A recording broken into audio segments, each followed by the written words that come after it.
Heyo, it's me, Brian. Got the old bowl of dinner here. Right, yeah, couple day old pita bread. I got lucky. I went to Family Dollar around the corner. They had a vegetable soup, a vegetable ramen.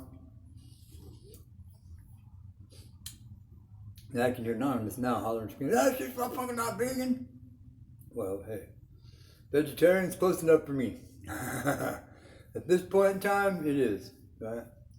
I mean, I don't know if I'd eat, I don't know if I'll ever eat meat again, but you know what I'm saying, but vegetarian's close enough for me. I mean, I was vegetarian for most of my life anyway. It wasn't until the crazy ass fucking bike adventure that, after you started doing the vegan thing. But anyway, that's getting sidetracked. Vegetable ramen, a can of Sun Vista pinto beans, drained, and another can of the signature diced green chilies. They're over there. Now the empty one. And about between a quarter and a half a teaspoon of taco seasoning mix.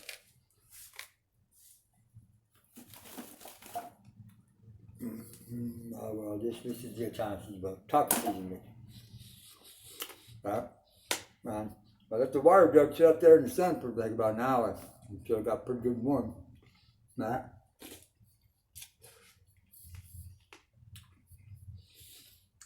Crunch up the noodles, put it in the stuff, dump the warm one, the hot water in, boom, cooked it right up. Look at that. Dinner without a stove. Right?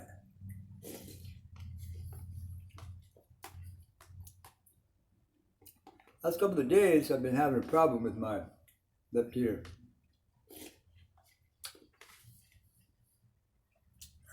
Ear infection. I couldn't figure out how I got it though. Right? And then started thinking about, like yesterday, started thinking about how the hell did I get an ear infection? Right? Apparently, because I wear earplugs, at work. This is what Dr. Emily told me, because I called in sick this morning when I woke up. I just had a pounding headache. I just couldn't see. Right? I just felt like crap, because I've been feeling like crap. Right, the last couple of days. I mean, really bad. Crazy to my stomach, you know what I'm saying? Like I'm going to puke all the time. Didn't want to eat. When I did eat, felt like I was going to puke, you know what I'm saying? Even though I've been drinking tons of water and Powerade and anything I can get my hands on, I still felt like I was dehydrated. My lips all dry. Vision's all blurry. I couldn't think right, and saying I'm just in general felt like I felt like I was fucked up, right? I mean, like I knew it. No, it ain't coronavirus because I haven't been near anybody who's got coronavirus. Nobody I know, nobody within 50 miles of anybody I know got coronavirus. So that ain't it. So and besides, my ear was hurting really bad. You know what I'm saying? You get that throbbing. I've had ear infections before a lot. You know what I'm saying? I knew where it was. But Dr. Emily was telling me that probably most likely what happened is that at work, all right, I didn't get one of the earplugs. I didn't get one of the earplugs all the way in. Seal. Right? She said he blocks out the little foam thing. He block the noise out anyway. But if you don't get a seal, right? The sweat, as you sweat, runs down, gets in your ear, right? Gets down, seeps down past the earplug. Now it gets trapped inside your ear canal, right? And now you have sweat, which has a lot of impurities and stuff that your body secretes, that you're sweating out. You know what I'm saying, right? And trapped down in there, and it's stuck in there for 6, 7, 8 hours. God knows how long it was in there. At least 6 hours, right? Formulating and percolating and all that other stuff, right? And then when I got off work, pull the earplug out, right? Right, let the pressure off, but then the water, then the sweat, even more sweat, drained back down in there, right? And then it got into my thing. She said she looked down in there with the little ear, the ear thing, right? And she said, yeah, it's pretty well infected. She said I got a lot of the yellow goo in there. So she gave me this here bottle of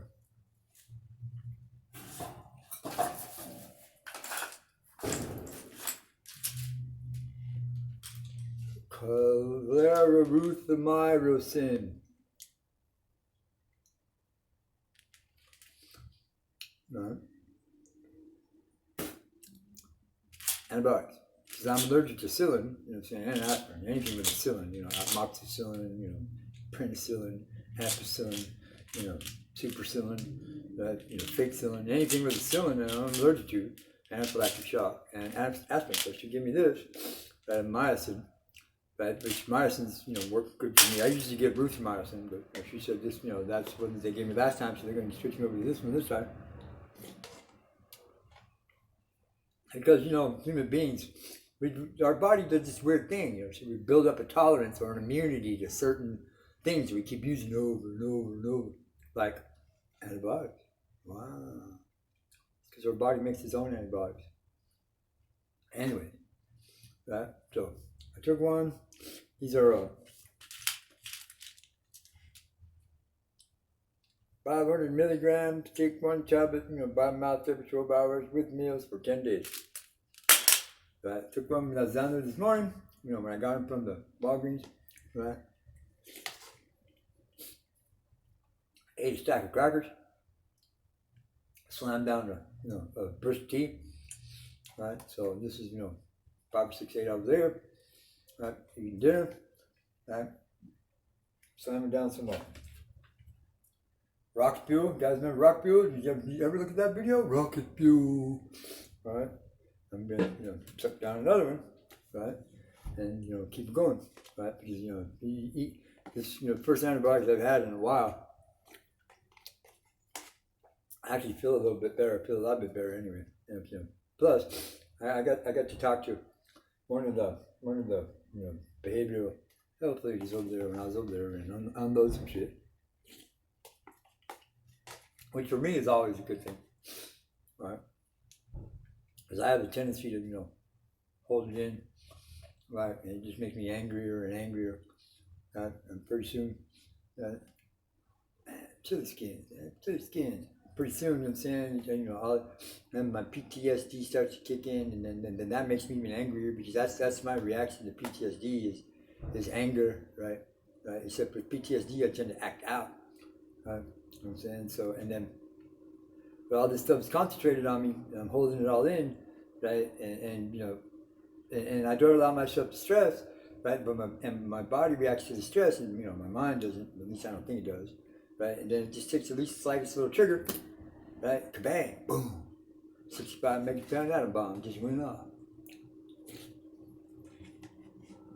That's why I, you know, got in trouble a lot, right? Because, you know, I don't really tolerate too much bullshit. Even when I'm not all fucking, you know, fucked up. I don't tolerate a whole bunch of bullshit. But anyway, so I unloaded up some shit on her. She told me I was doing good and saying that, you know, everything's okay.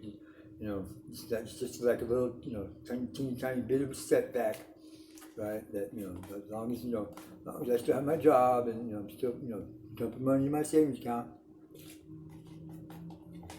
I've dealt with this before. She said, you know how to do this, right? You know how to deal with it. You know how to survive. You know, so you know how to keep.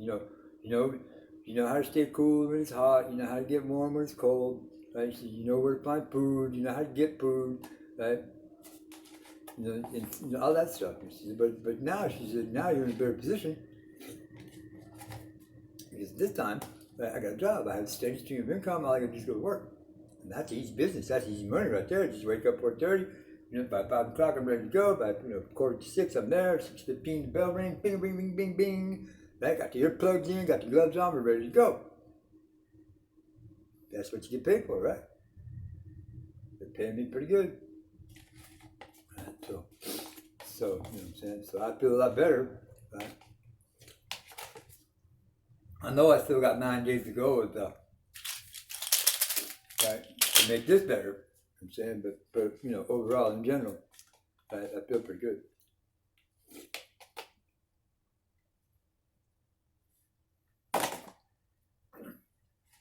Heck yeah. Sam?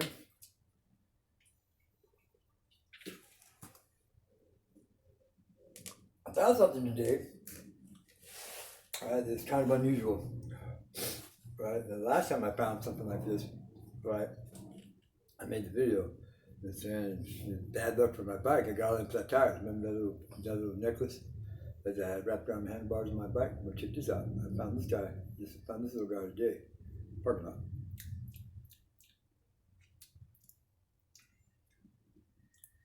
It's made out of hematite. You guys know what hematite is? Hematite is this really cool, silvery black metallic stone, right? That sucks in,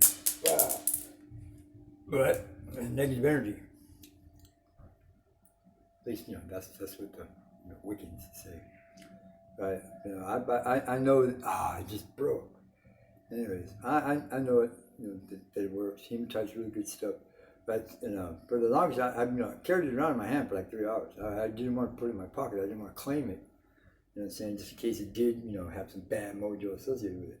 Right? But in those 3 hours while I had it, you know what I'm saying? I found a bunch of pennies. A bunch of cool stuff happened. You know what I'm saying? Some things, snapped into place. Right? I'm saying? So, I have yet to, put him in my pocket. Right? But, I think I'm going to keep him for a while. I mean, I just dropped it, broke him. You see his face right there. But that's neither here nor there. Right? Because the shard is right here. So I just, because it's mostly metallic, like a metal stone. But he's pretty cool. You know what I'm saying? He was really hot when I found him. He was laying in the middle of a black tarmac parking lot. I picked it up. It was scalding hot. Right? But like within about 20 seconds, holding it in my hand, it cooled right off. And then it started vibrating at its own little frequency. It had a really cool little frequency. It felt like it was floating along the top, right, on the palm of my hand, floating along, right? It's really cool. You know what I'm saying? So maybe finally for a change, found something that's good, right? It's gonna help me. It's gonna push me in the right direction, right? So we're updating the updates. There's really much update, as you can see, I'm sitting here in my, my empire, my storage kingdom, right? With all my, cool stuff. It makes some of you guys laugh. Like my backpack. Right? That's some other cool shit, you know what I'm saying? I found this the other day, I washed it. I took it up the laundry mat when I did laundry on Saturday, washed it, right?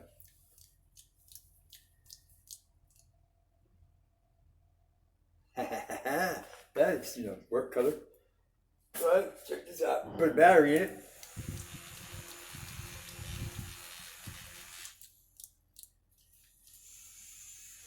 Makes the fan base bigger, you understand? I ordered a new set of work boots. Some of these really cool, newfangled, high-tech ones, right? That, they're really cool. They cost 69 bones.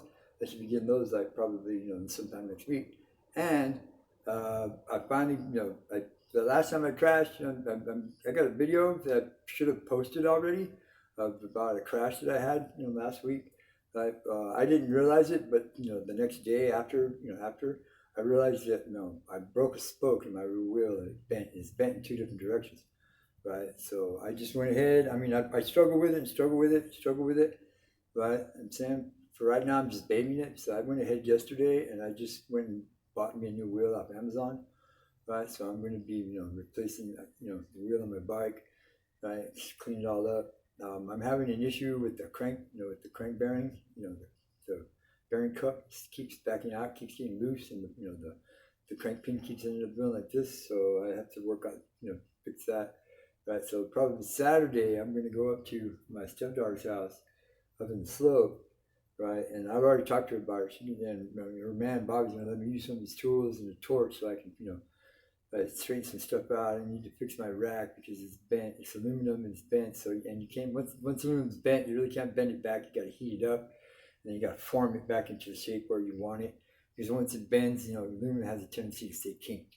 You'll never straighten it back out. Even though it looks straight, it's still kinked, right?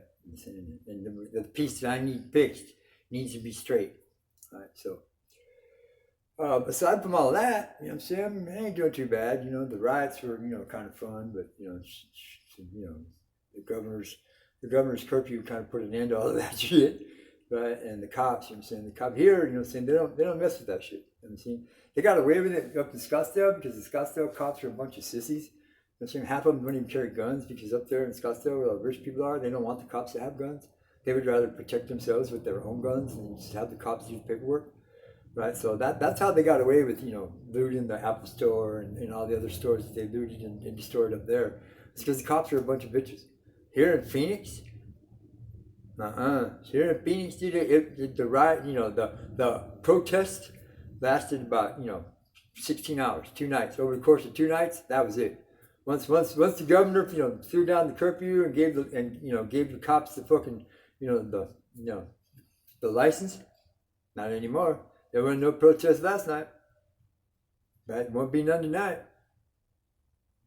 Right? They catch you, and now they're enforcing. And now the curfew's from 8 p.m. to 5 a.m. and they're enforcing it. If you get caught outside after 8 p.m., right, and you don't have a place that you're going, you don't have a reason to be going there, right, and you shouldn't act. You know, there's no reason for you to even be outside, right? You're getting arrested, or you know, at the very least you're getting a ticket because the crime, the charge is a class 1 misdemeanor, right? You know, just disobeying the curfew or some shit. Class 1 misdemeanor, it's under Title 13, right? Which you know, the judge's discretion, they could bump it up to a felony. Yeah, a felony for breaking curfew in Phoenix, Arizona, Maricopa County, in Arizona, period. Right? So here it's done. You know what I'm saying? But there's a lot of people here that are pissed off because the cops here just beat the crap out of it. And it's not just black people. It's whites, it's Mexicans, it's blacks, it's Asian, it's Native American, it's Russian, it's Australian. It don't matter. It don't matter who you are, what color you are, where you came from, right? I'm saying that if the cops want to, they're going to beat you up. I've been beat up. I had a lot of friends who've been beat up a lot of times. You know what I'm saying? The cops out here, they don't care. They don't mess with you, right? You get one opportunity, right, to tell the truth, right? And they might give you a break, you know what I'm saying, if you're not really fucking up too bad. But if you start out with, I don't know, right, and saying, I ain't got no ID, right, chances are you're more likely to get beat up than anything else. And look, and this is one of the Phoenix Police Department's own statistics. They published this like about 5 years ago, right? This is a fact, right? I mean, you just look up our officer, you know, how many officer-involved shootings we have every month, not year, month, right? This is their own statistic. You are 6 times more likely to be shot and killed by a Phoenix police officer, right, in Phoenix, than anywhere else on the planet. Now, there's a lot of people who are pissed off. There's a lot of people calling for oversight committees. There's a lot of people calling for cutting the police department's budget, right? Defunding them, kicking away all of their special toys. Like I seen them the other day. I seen them driving their special little tanks around, you know, painting their, you know, Phoenix PD colors, right? Take away their body armor, make them, you know, just because they're wearing a body cam doesn't mean it's turned on. Make them turn them on. You know what I'm saying? Make them accountable. That's what people here want, is to make them accountable. Right, and there's some city council people that want the same thing, right? And they're trying to open up dialogue, right, to try to see if they can get this stuff together, right? You know, so this is my position. This is where I'm at. It's 18 minutes to get to this point, right? Look, if you agree that the police are out of control, that somebody needs to rein them in, that there needs to be some kind of oversight committee or group or somebody, right, checking up on the cops and making sure that they're doing what they're supposed to be doing instead of what they want to do, right? Then look, let's be legit. Let's do this the real, right, the democratic American way. Call up your damn congressman, call up your city councilman, call up your ward chapter, your borough chief, right? Hell, get the mafia boss, right? Hell, the local drug dealer, he's got pull, right? Get a hold of somebody with some authority, with some pull, somebody that's an elected official, right? And express your opinion to this person, right? Tell them what you think. Tell them what you think needs to be done. Tell them, and don't just sit there and bitch at them. No, right? Speak your mind and then, right? Give some suggestions, right? Hey, why don't you just ask? Hey, can we have like a citizens committee meeting or something? Can we open this up downtown with the mayor? What's going on? Right? You know what I'm saying? Those of you that are registered to vote, that are registered voters, you guys have the power, right? Just because Trump used the Russians and stole the election and became president because he wanted to be, doesn't mean he has any authority over what we want. If we let him, right, then they're gonna stomp all over us. Look.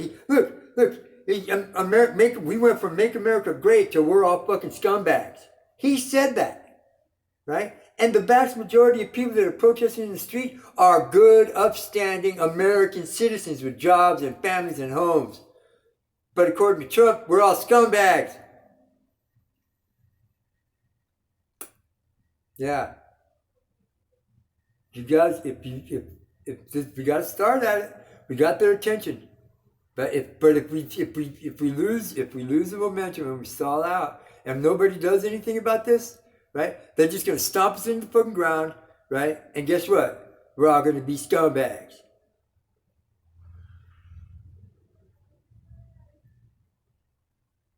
This me, Brian. Think about it. Thank you.